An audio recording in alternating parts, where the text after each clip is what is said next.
Price the Lord. ஹல்லேலூயா. கர்த்தருக்கு மகிமை உண்டாகட்டும். பிரியமானவர்களே, இந்த நிகழ்ச்சியின் வழியாக உங்களை சந்திப்பதில் நான் மிகவும் மகிழ்ச்சி அடைகிறேன். கர்த்தரை துதிக்கிறேன். ஆண்டவருக்கு எல்லா கனமும் மகிமையும் புகழும் உண்டாகட்டும். ஹல்லேலூயா.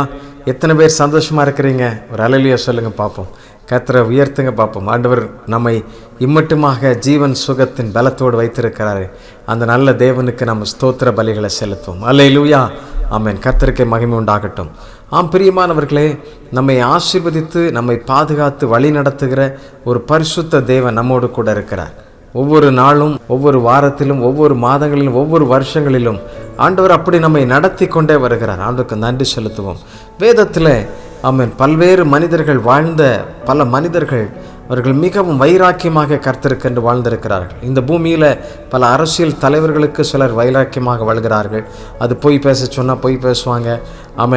எந்த காரியத்தை செய்யணுமோ அந்த காரியத்தை செஞ்சுட்டு வந்துடுவாங்க. திருடனா கூட திருடிட்டு வருவாங்க. அவ்வளோ தூரத்திற்கு இன்றைக்கி சில அரசியல் தலைவர்கள் மேலே, சில கட்சிகள் மேலே அவங்க மிகவும் வைராக்கியமாக நம்பிக்கையோடு கூட இருக்கிறத பார்க்குறோம். ஏனென்றால் அவங்க தான் நமக்கு நிறைய பாதுகாப்பு, நிறைய நன்மைகளை செய்கிறாங்க என்கிற ஒரு எண்ணத்தோடு கூட அப்படி செயல்படுகிறத பார்க்குறோம். பிரியமானவர்களே, தேவனாகிய கர்த்தர் நமக்கு கூட இருந்து நமக்கு அற்புதம் செய்கிறார். அல்லேலூயா. அவர்தான் சகலருக்கும் போதுமானவராக இருக்கிறார். அவர்தான் சகலவற்றையும் செய்து முடிக்கிறவராக இருக்கிறார். அல்லேலூயா. இந்த சர்வ உலகத்திற்கும் அவர்தான் எல்லாவற்றையும் கொடுக்கிறார். பிரியமானவர்களை, நாங்கள் பேசி கொண்டிருந்த பொழுது கூட இந்த உலகத்தில் சுவாசிக்கிற காற்று பற்றாக்குறை ஆயிடுச்சுன்னா என்ன நடக்கும் அப்படின்னு கூட நண்பர்களாக நாங்கள் பேசிக்கிட்டு இருந்தோம். சுவாசிக்கிற காற்று பற்றாக்குறை ஆச்சுன்னா எப்படி ஆகும் யோசித்து பாருங்கள். தண்ணீர் பற்றாக்குறையை பார்த்துருக்குறோம் இல்லையா? உணவு பற்றாக்குறைகளை சில நாடுகளில், வறட்சிகளை பார்த்துருக்குறோம், வறுமைகளை பார்த்துருக்குறோம். சுவாசிக்கிற காற்று பற்றாக்குறையாக இருந்துச்சுன்னா எப்படி இருக்கும் பாருங்கள், யோசித்து பாருங்கள். அல்லேலூயா. நம் தேவன் எவ்வளவு நல்லவர். எங்கேருந்து உற்பத்தி ஆகுது, எங்கே போகுது, எங்கே வருது யாருக்குமே தெரியாது. எந்த அரசு அதிகாரியோ, எந்த அரசியல்வாதியோ, எந்த தலைவனோ அதை தடுத்து நிறுத்திவிட முடியாது.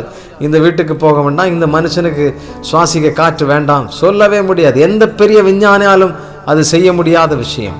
பிரியமானவர்களே, கர்த்தர் மிக பெரிய அற்புதத்தை அவர் தம் கையில் வைத்திருக்கிறார். உலகத்தின் எல்லாவற்றையும் அவர் தம்முடைய கைகளுக்குள்ளாக அடக்கி வைத்திருக்கிறார். அவரே ஆளுகிறார், அவரே நடத்துகிறார், அவரே சரியாக அழைத்து செல்லுகிறார். அல்லேலூயா. எத்தனை பேர் விசுவாசிக்கிறீங்க? ஆண்டவருக்கு மகிமை செலுத்துங்க, ஆண்டவரை ஸ்தோத்திரம் பண்ணுங்க. அல்லேலூயா. கர்த்தர் அற்புதம் செய்கிறவராக இருக்கிறார். ஆமென். வேதத்தில் இப்படி வைராக்கியமாக வாழ்ந்த ஏராளமான மனிதர்கள் உண்டு. இந்த உலகத்தில் நான் சமீபத்தில் ஒரு காணொளியை நான் பார்க்க நேரிட்டது. அந்த வீடியோவை பார்க்கும் பொழுது என்னுடைய மனம் மிகவும் பதைத்து போனது. காரணம் என்னவென்றால், பச்சிளம் குழந்தையை அவர்கள் தலைகளாக பிடித்து தொங்கவிட்டு அடித்து கொண்டிருந்ததை பார்த்தேன். எவ்வளோ மிக கொடூரமான செயல் பாருங்கள். இரக்க குணமே இல்லாமல் மிருக குணம் போல மாறிக்கொண்டிருக்கிற ஜனங்கள் பெருகி கொண்டிருக்கிற அந்த காலத்தில் ஆண்டவர் உங்களையும் என்னையும் அவருக்கென்று வைராக்கியமாக வாழும்படி அவர் உருவாக்கி இருக்கிறார். நீங்கள் யோசித்து பாருங்கள். தேவன் இந்த பூமியில் 3.5 ஆண்டு காலம் சுவிசேஷ பணியை செய்கிறார். 33.5 ஆண்டு காலம் இந்த பூமியில் அவர் வாழ்ந்திருந்தார். அவரை வாழ்ந்த பொழுது இந்த உலகத்தின் மனிதர்கள் எல்லாம் இவர் நியாயப்பிரமாணத்தின் சட்டத்திற்கு விரோதமாக செயல்படுகிறார் என்று சொல்லி அவர் எப்படியாகிலும் நயவஞ்சகமாக பிடித்து அவர் என்ன செய்யும், சிலுவையில் அறைந்துவிட வேண்டும் என்று சொல்லி திட்டமிட்டார்கள். அப்படி அவர்கள் செய்தார்கள். ஆனால் சிலுவையோ கல்லறையோ எதுவும் அவரை அடக்கி வைத்துவிட முடியாது. காரணம், அவர் இங்கே இல்லை, தாம் சொன்னபடி அவர் உயிர் தெழுந்தார் என்று சொல்லப்பட்டிருக்கிறது. எனக்கு அன்பானவர்களே, ஒருவரும் அவரை அடக்கி வைத்து, ஒரு அரசாங்கம் அவரை அடக்கி வைத்து விட முடியாது. காரணம், மனித சாயலாய் வந்ததற்கு காரணம் பாவத்தின் சாயலினால் பிடிக்கப்பட்டிருக்கிற மனிதனுடைய வாழ்வுக்கு கிறிஸ்துவின் வருகை விடுதலையை தருகிறது. கிறிஸ்துவின் சுவிசேஷம் வெற்றியை தருகிறது. அதனால தான் வைராக்கியமாக வாழ்ந்தார்கள் என்று சொல்லப்பட்டிருக்கிறது. பேதுரு பாருங்க, என்ன சிலுவையில் நேராலாம் அடிக்காதீங்க, தலைகளை தொங்க விட்டு அடிங்கன்னு சொல்றாரு. இப்படி கிராஸ்ல அடிக்க சொல்றாரு. அவ்வளவு தூரத்திற்கு வைராக்கியமாக. கிறிஸ்துவின் பிள்ளைகள் கர்த்தருக்கு என்று வைராக்கியம். இன்னைக்கும் அநேகரை பார்க்கிறோம், இரத்த சாட்சிகளாய் மறிக்கிற அநேகரை பார்க்கிறோம். சமீபத்தில் மரித்த சார்லி கிர்க்கை நம்ம அமெரிக்க தேசத்தில் துப்பாக்கியால் சுட்டு கொல்லப்படுகிறத பார்க்கிறோம். பிரியமானவர்கள், அவர் இருந்த நாள் ஒவ்வொரு நாளும் என்ன சொல்லுகிறார்? கர்த்தருக்கு ஏற்ற பரிசுத்தத்தில் வாழ வேண்டும் என்று சொல்லி அமெரிக்க தேசத்தின் இக்கால இளைஞர்களை, சந்ததிகளை உலுப்பிக் கொண்டிருந்தார். லட்சக்கணக்கான மக்களுக்கு கிறிஸ்துவின் அன்பை அவர் தெளிவாக சொல்லியிருந்தார். ஆமென்.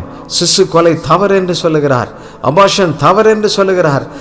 தவறான பழக்க வழக்கம், தவறான உடலுறவு எல்லாம் தவறு, கிறிஸ்துவின் முன்பாக அவைகள் தவறானவைகள் என்று சொல்லி அறிக்கை செய்தார். அல்லேலூயா.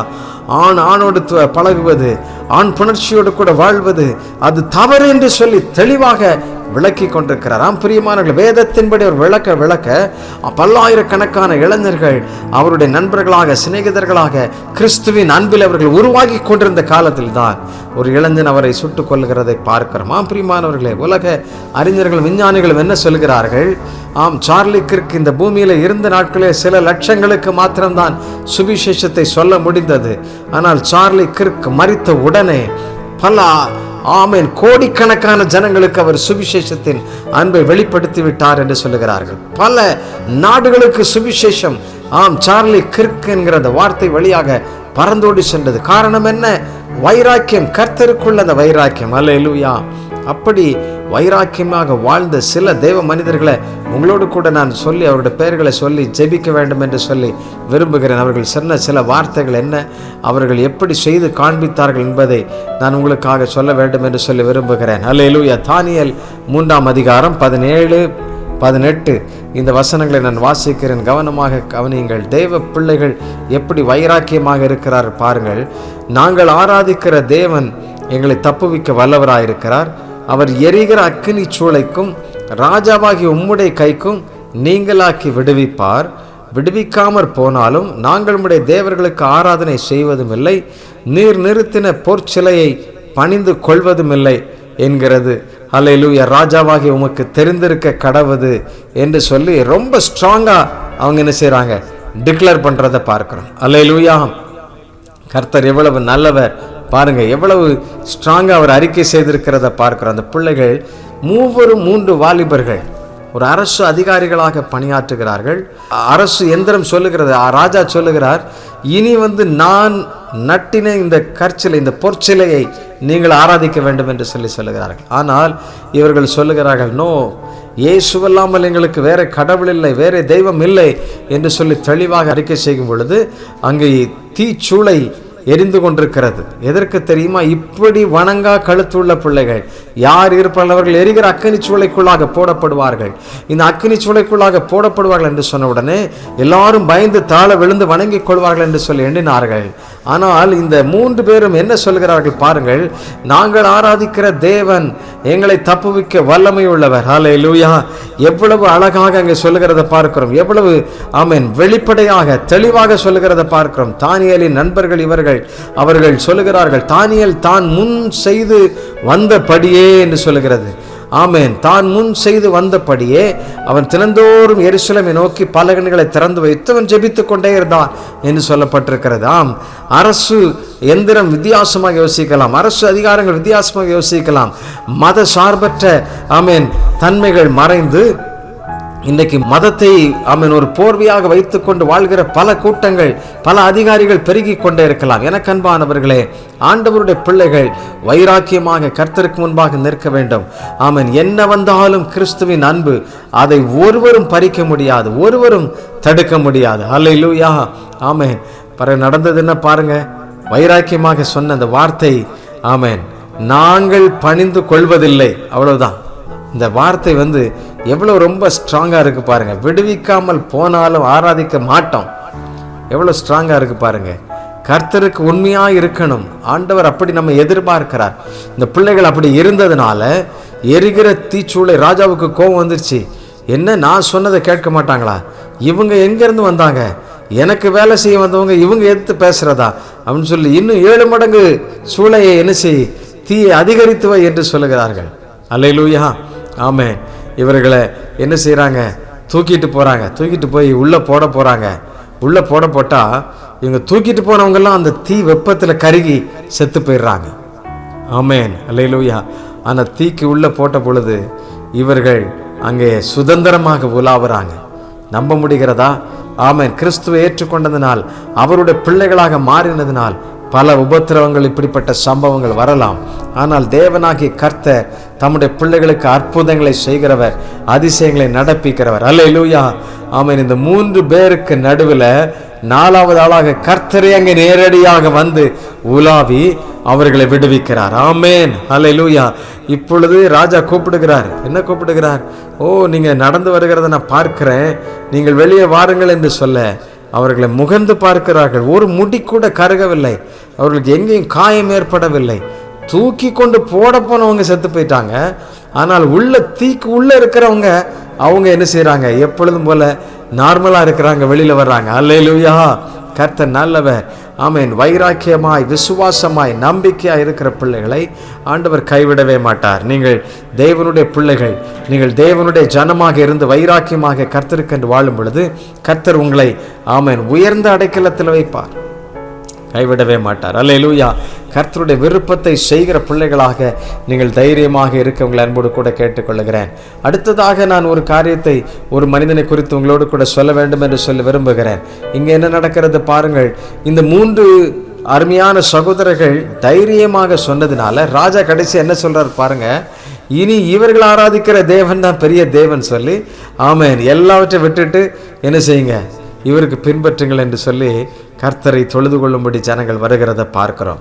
2வதாக இங்கே ஒரு அருமையான பெண், அல்லேலூயா, எவ்வளவு அழகாக அவள் சொல்லுகிறதை பார்க்கிறீர்கள். ஆமென். கர்த்தருக்கு முன்பதாக இவளும் ராணியாக மாறுகிறாள், அரசு அதிகாரத்திற்கு வருகிறாள், உச்சத்துக்கு வருகிறாள். இப்பொழுது யூத குலத்திற்கு விரோதமாக ஒரு சட்டம் எழுதப்படுகிறது. இந்த சட்டத்தை மீறி அங்கே பிரவேசிப்பதற்கு நான் ஆயத்தமாகிறேன். யூத ஜனங்களே, நீங்கள் எல்லாரும் எனக்காக உபவாசம் இருங்கள், நானும் என்னோடு கூட இருக்கிறவர்களும் நாங்கள் இந்த அரண்மனையிலே உபவாசித்து ராஜாவின் சட்டத்திற்கு எதிராக உள்ளே நுழைவோம் என்று சொல்கிறார்கள். ஆம் பிரியமானவர்களே, ஆமென். தெரிந்தெடுக்கப்பட்ட ஆமென் ராஜாத்தியாக இப்பொழுதுதான் அவர் உள்ளே செல்லிருக்கிறாள். இப்பொழுதுதான் ராணியாக ராஜா அரண்மனைக்குள்ளே சென்றிருக்கிறாள். ஆம், எத்தனையோ பெண்கள் என்ற பொழுது ஆமென் ராஜாவினுடைய கண்களில் தயவு கிடைக்க எஸ்தர் இப்பொழுது ராணியாக மாற்றப்படுகிறாள். எனக்கு அன்பானவர்கள், இது ஒரு பெரிய ஆசீர்வாதம். இன்றைக்கு சிலருக்கு வேலை கிடைச்சிட்டா ஆமென் நன்மைகள் உண்டாச்சுன்னா ஆண்டவரே மறந்து போயிடுறதை பார்க்கிறோம். ஆலயத்துக்கு வர்றதே கிடையாது, சிலர் காணிக்க கொடுக்கறதே கிடையாது. சிலர் ஆமென் இந்த எல்லா ஞாயிற்றுக்கிழமையானாலும் சரி 24 மணி நேரம் 24/7 வேலை செஞ்சுட்டே இருப்பாங்க. வேலை கிடைக்கும்னால ஆண்டவர்கிட்ட ஆண்டவரே எனக்கு ஒரு வேலை கொடுன்னு சொல்லி ஆண்டவர்கிட்ட கேட்பது. ஆனால் கர்த்தர் ஒரு நல்ல வேலை கொடுக்கும் பொழுது, ஏற்ற வேலை கொடுக்கும் பொழுது அதை விட்டுட்டு என்ன செய்கிறாங்க? தெய்வ சமூகத்தை விட்டுட்டு அவங்க வேலைக்கு முதலிடம் கொடுக்கறத பார்க்கிறோம். இந்த பெண்மணி அப்படி செய்யலை. மகா மேன்மையான ஒரு ஆமென் ஒன்றுமில்லாதவளாக இருந்தவளுக்கு ஒரு உயர்ந்த இடம் கிடைக்கிறது. இந்த உயர்ந்த இடம் கிடைத்த பின்பும் அவள் என்ன செய்யவில்லை? அந்த பதவிக்காக வாழவில்லை, என் ஜனத்திற்காக. என்ன வாசிக்கலாமா? எஸ்தர் 4ஆம் அதிகாரம் 16ஆம் வசனம். நீர் போய் சூசானில் இருக்கிற யூதரை எல்லாம் கூடி வரச் செய்து 3 நாள் அல்லும் பகலும் புசியாமலும் குடியாமலும் இருந்து எனக்காக உபவாசம் பண்ணுங்கள், நானும் என் தாதிமாரும் உபவாசம் பண்ணுவோம். இவ்விதமாக சட்டத்தை மீறி ராஜாவினிடத்தில் பிரவேசிப்பேன், நான் செத்தாலும் சாகிறேன் என்று சொல்ல சொன்னாள். என் ஜனத்திற்காக நான் செத்தாலும் சாகிறேன் என்று சொல்லுகிறதை பார்க்கிறோம். நல்ல உயர்ந்த மேன்மை கிடைச்சிருச்சு. கொஞ்ச காலம் இருந்து ராஜாவை அப்படி வசப்படுத்தி நயப்படுத்தி அப்படி ஏமாற்றி கொஞ்சம் இந்த சட்டத்தை மாத்திரம் மாற்றி எழுதிருங்களேன் அப்படின்னு சொல்லி அந்த ராணி சொல்லியிருக்கலாமே. ஆனால் அப்படி சொல்லலை. பாருங்க என்ன வைராக்கியம் பாருங்க. கர்த்தர் தான் இந்த உயர்வை கொடுத்தார், கர்த்தர் தான் இந்த இடத்தை எனக்கு அங்கீகாரமாக கொடுக்கின்றார். அப்படி என்றால் நான் அவருக்கு உண்மையாக இருப்பேன். அதுதான் அவருடைய சாட்சி.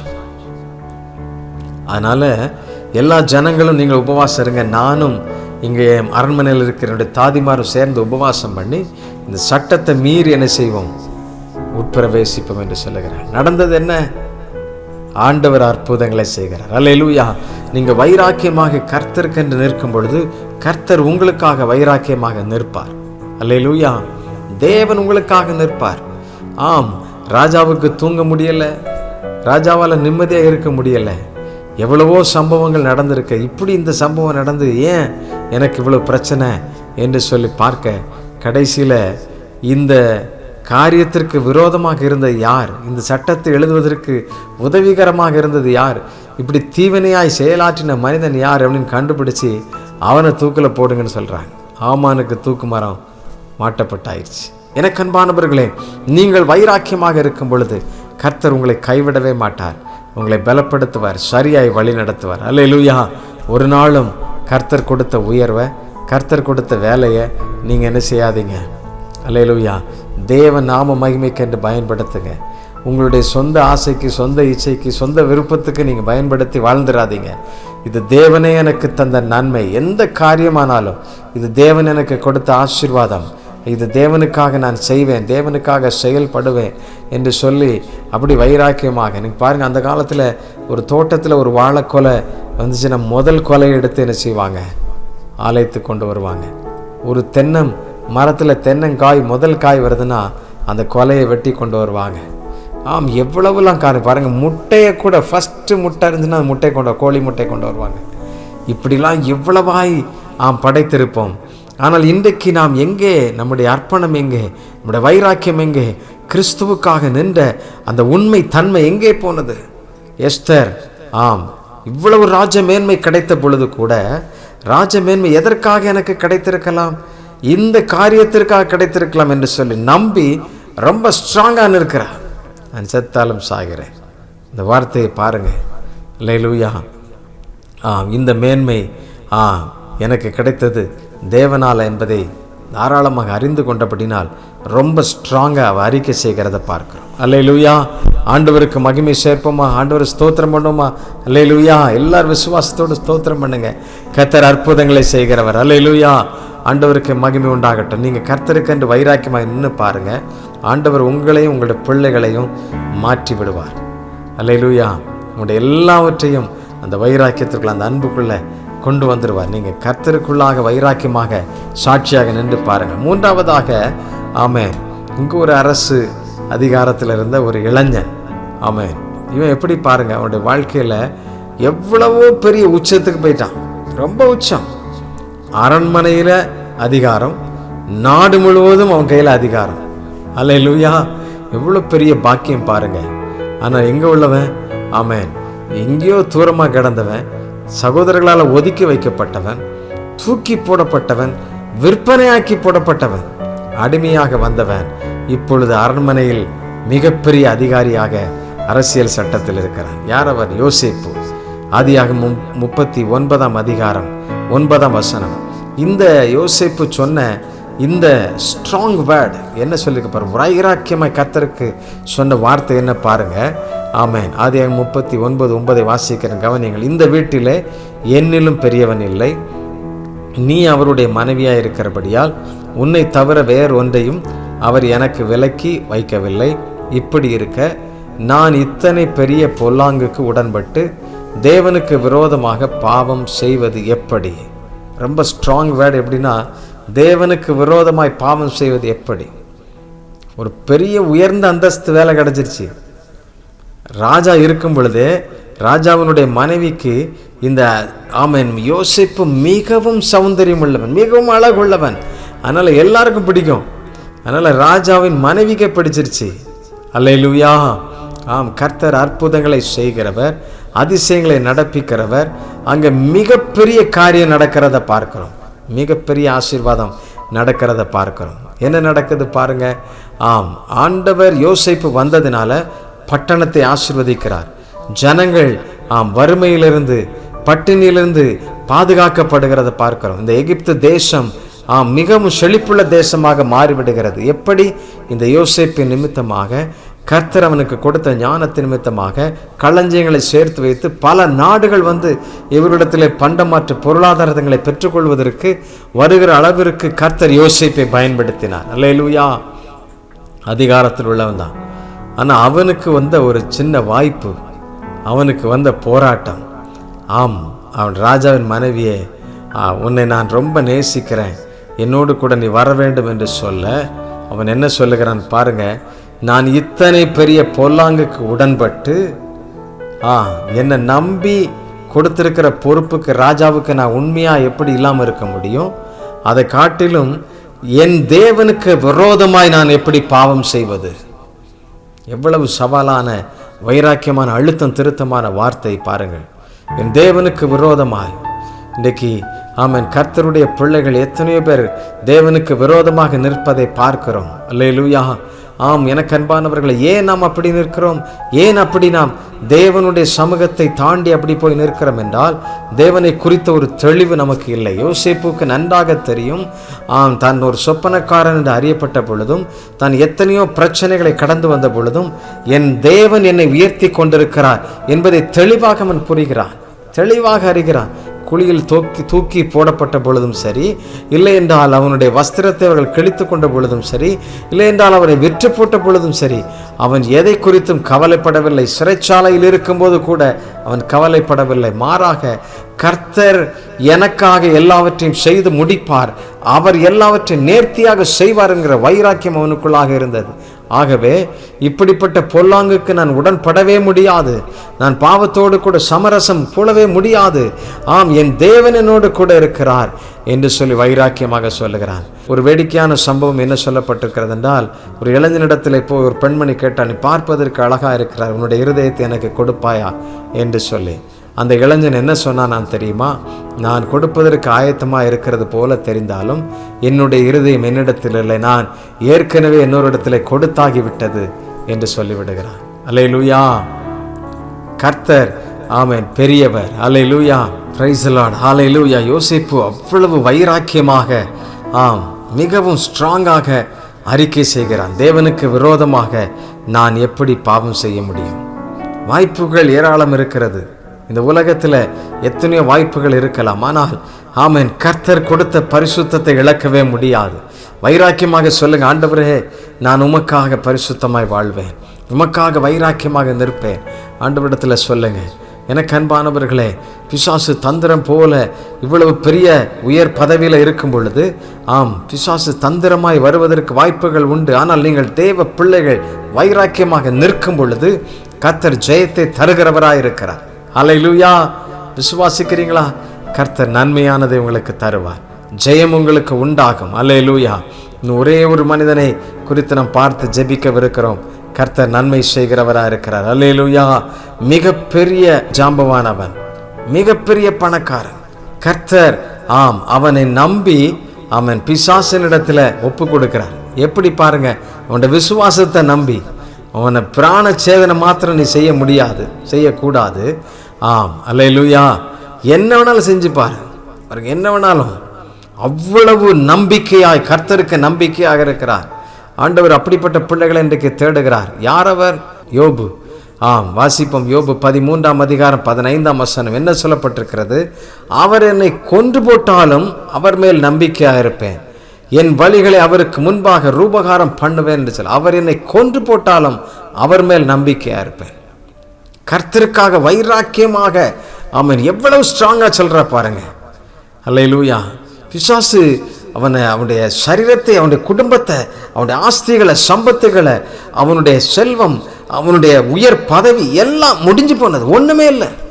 ஒரு ஓட்டை எடுத்து சுரண்டி தெருவில் உட்கார்ந்து பிச்சைக்காரனை போல இருக்கிறான். அப்பொழுது கூட அவனுடைய நண்பர்களும் மனைவியும் கேட்கும் பொழுது அவன் சொல்லுகிறான், ஆமென், அல்லேலூயா, கர்த்தர் கொடுத்தார், அல்லேலூயா, கர்த்தர் எடுத்தார், அவரையே நான் துதிப்பேன், அவரையே நம்பிக்கையாக வச்சிருக்கிறேன். அல்லேலூயா. இறுதியாக என்ன நடந்தது? இந்த விசுவாசத்தின் வைராக்கியத்தினால கர்த்தர் செய்த ஆசீர்வாதம் என்ன? கர்த்தர் செய்த நன்மை என்ன? பாருங்கள், எண்ணி பாருங்கள். மிகப்பெரிய ஆசீர்வாதத்தை அவன் பெற்றுக்கொள்ளுகிறார், மிகப்பெரிய நன்மையை பெற்றுக்கொள்ளுகிறார். அல்லேலூயா. தேவரே, நீர் சகலத்தையும் செய்ய வல்லவர். அல்லேலூயா. நீர் எனக்காக எல்லாவற்றையும் செய்வீர். ஆமென். இரட்டிப்பான நன்மைகளை பெற்றுக்கொள்ளுகிறதை பார்க்கிறோம். இப்படி வைராக்கியமாக கர்த்தருக்கு என்று நின்றபடியினால் ஆண்டவர்களை ஆசீர்வதித்து, அவருடைய குடும்பத்தை ஆசீர்வதித்து, இன்றைக்கும் நாம் அவர்களை குறித்து பேசும் அளவிற்கு கர்த்தர் அதை உருவாக்கி வைத்து விட்டதை பார்க்கிறோம். ஆண்டவர் உங்களையும் அப்படி ஆசீர்வதிக்க விரும்புகிறார். உங்களுக்கு எல்லாவற்றிலையும் நீங்கள் வைராக்கியமாக இருந்து பாருங்கள். கர்த்தருக்கு முதலிடம் கொடுத்து நீங்கள் நின்று பாருங்கள். உங்களுடைய பரிசுத்தத்தை ஒருபோதும் விட்டு கொடுக்காதிருங்கள். தேவனுக்கு முன்பதாக நீங்கள் எப்பொழுதும் வைராக்கியம் உள்ளவர்களாக, ஜாக்கிரதை உள்ளவர்களாக இருங்கள். கர்த்தர் உங்களை கொண்டு மிகப்பெரிய காரியத்தை செய்து அவரே பூமியிலே உங்களை கொண்டு அற்புதங்களையும் அதிசயங்களை நடக்க பண்ணி மிகப்பெரிய அற்புதங்களை செய்து அநேகருக்கு முன்பாக உங்கள் தலையை உயர்த்துவார். தேவ சமூகத்தில் நம்ம கண்களை மூடி நம்ம ஜெபிக்கலாமா? பாரத்தோடு ஜெபிப்போம். கர்த்தரிடத்தில் நம்ம ஒப்பு கொடுப்போம். ஆண்டவரே, எனக்கு அந்த வைராக்கிய வாஞ்சையை தாரும், அந்த பாரமுள்ள ஜெபத்தை தாரும், அந்த நம்பிக்கை எனக்கு தாரும், அந்த விசுவாசத்தை யோபுவை போல அந்த விசுவாசத்தை எனக்கு தாரும். அந்த சாத்ராக் மேஷாக் ஆபேத்நேகோ அந்த இளைஞர்களைப் போல அந்த வைராக்கியமான வாழ்வை எனக்கு தாரும். யோசேப்பு விரும்பினது போல அந்த பரிசுத்தத்தை எனக்கு தாரும். ஆண்டவரே, கேளுங்க. எஸ்தரை போல எவ்வளவு பெரிய உயர் பதவியில் இருந்தாலும் ஆண்டவரே, உமக்கு விரோதமான பாவங்களை நான் செய்ய முடியாது என்கிற உறுதியான அடையாளத்தை எனக்கு தாரும். ஆண்டவரிடத்தில் கேளுங்க. ஆமென். எவ்வளவு உயர் பதவியில் போனாலும் ஆண்டவரை, உம்மை விட்டு நான் தூரம் போக மாட்டேன், உம்மை விட்டு நான் ஒருபோது விலகி நிற்க மாட்டேன். ஆண்டவரை, உமக்குரியவன் நான் அப்பா. என்ன வந்தாலும் உண்மையே நான் நம்புவேன், என்ன நேர்ந்தாலும் உண்மையே நான் பின்பற்றுவேன், உமக்காகவே வாழ்வேன். இந்த வைராக்கியத்தோடு சொல்லக்கூடிய பிள்ளைகளை கர்த்தர் தேடுகிறார். இந்த வேளையில் நீங்கள் விசுவாசத்தோடு வைராக்கியத்தோடு சொல்லுங்கள். ஆண்டவர் உங்களை அப்படி எதிர்பார்க்கிறார். நீங்கள் தேவ பிள்ளைகள், தேவனுக்கென்று வைராக்கியமாக வாழ வேண்டியவர்கள். கர்த்தர் உங்களை கொண்டு மிகப்பெரிய காரியங்களை செய்ய போகிறார். ஹல்லேலூயா, ஹல்லேலூயா. உமக்கு நன்றி அப்பா. நன்றியோடு துதிக்கிறோம். நன்றி, நன்றி, நன்றி. நீங்கள் தேவனுக்கு வைராக்கியமாக நிற்கும் பொழுது கர்த்தர் உங்களுக்காக வைராக்கியமாக நிற்பார். ஹல்லேலூயா. ஒருவரும் தொட முடியாது, ஒருவரும் உங்களுடைய தலை முடியை கூட தொட முடியாது. சாத்ராக் மேஷாக் ஆபேத்நேகோ எரிகிற தீச்சூளைக்கு நடுவே நிற்கும் பொழுது அங்கே கர்த்தர் உலாவி வந்ததை நான் பார்க்கிறோம். இன்றைக்கு உங்கள் வீட்டிலே கர்த்தர் உலாவி வருவார். நீங்கள் விசுவாசத்தோடு வைராக்கியத்தோடு நம்பிக்கையோடு நிற்கும் பொழுது உங்களுடைய எல்லா எல்கைகளில் நீங்கள் பணி செய்கிற இடங்களில் பல போராட்டங்களை, உபத்திரவங்களை, பிரச்சனைகளை, கடன் பாரங்களை நீங்கள் சந்திப்பீர்கள் என்றால் விசுவாசத்தோடு நம்பிக்கையோடு சொல்லுங்கள். ஆண்டவரே, நீர் வந்து அற்புதத்தை செய்வீராக, எங்களுக்கு இறங்குவீராக. நான் வைராக்கியமாக இருக்கிறேன், உமக்கென்று நான் இனி செத்தாலும் சாகிறேன், இது நீர் எங்களுக்கு கொடுத்த ஒரே ஒரு வாழ்வு என்று சொல்லி வைராக்கியமாக சொல்லி பாருங்கள். ஆண்டவர் உங்களுக்கு பலமாய் இறங்குவார், அதிசயங்களை நடப்பிப்பார். ஹல்லேலூயா, ஹல்லேலூயா. நீங்கள் ஓங்கி வளருகிற ஆமென் ஹல்லேலூயா ஒலிவ மர கன்றுகளைப் போல ஆமென் ஹல்லேலூயா கர்த்தருக்கென்று பிரகாசிக்கிற கனிகளை கொடுக்கிறவர்களாய் கர்த்தர் உங்களை மாற பண்ணுவார். ஹல்லேலூயா. தேவனே எல்லாவற்றையும் உங்களுக்கு நன்மையாக்கி தருவார். நீங்கள் சோர்ந்து போக வேண்டாம். விசுவாசத்தோட கர்த்தருக்கென்று உண்மையாக எழுங்கள். ஹல்லேலூயா. உண்மையாக இருங்கள்.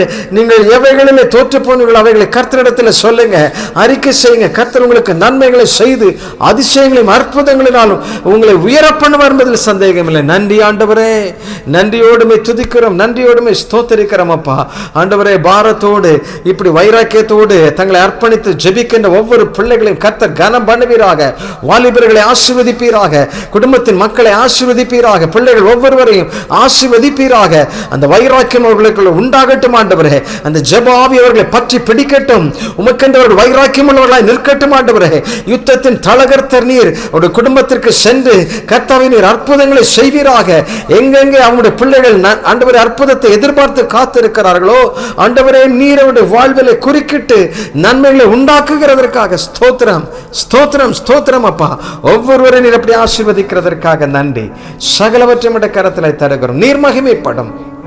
எல்லா துதியும் ஸ்தோத்திரம் உமக்கே உண்டாகட்டும். இயேசுவின் நாமத்திலே கேட்கிறோம் பிதாவே. ஆமென், ஆமென். ஹல்லேலூயா. நீங்கள் பெற்றுக்கொண்ட நன்மைகளை எங்களுக்கு தெரியப்படுத்துங்களும். சேர்ந்து கர்த்தரை துதிப்போம். கர்த்தருடைய நாம் மகிமைப்படுவதாக. கர்த்தருக்கு என்று வைராக்கியமாக வாழுங்கள். Thank you. God bless you. God bless you.